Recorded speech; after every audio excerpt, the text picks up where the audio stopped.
The global community has come a long way in the battle against HIV/AIDS. With proper treatment, people with HIV can live long, healthy lives.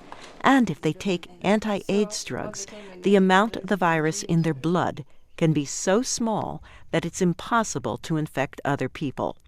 The U.S. Centers for Disease Control says a daily pill can prevent HIV infection for those who don't have the virus.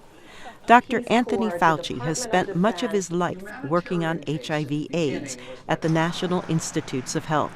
He says globally, we have turned a corner on the virus. If you look at the trajectory of the epidemic, we are on a course towards ending it in the sense of as we know it, because we've always known it as going up, now it's flattening off, and now it's going to start to go down. And we're starting to see that decline.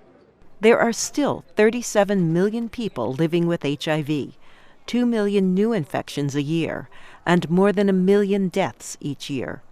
But even in sub-Saharan Africa, there's progress. UNAIDS reports that new HIV infections declined by 41% since the year 2000. Young people in the region are at a particularly high risk for HIV/AIDS.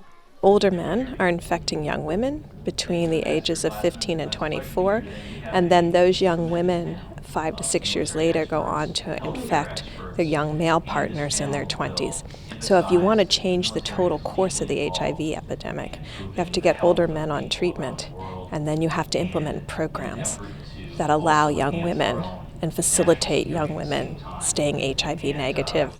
Those most at risk are intravenous drug users and homosexual men. Rodney McCoy is an AIDS activist who is HIV positive. He spoke about what he sees as the biggest impediment to getting to an AIDS-free generation. Not talking about HIV, not talking about what we do sexually, not wanting to get tested. Basically, that refusal to acknowledge that HIV is still an issue, and that refusal to look at our own risks. Acknowledging that HIV is real, eliminating the stigma around HIV disease, and getting more people on anti-AIDS drugs is what it's going to take to get to zero. Carol Pearson, VOA News, Washington.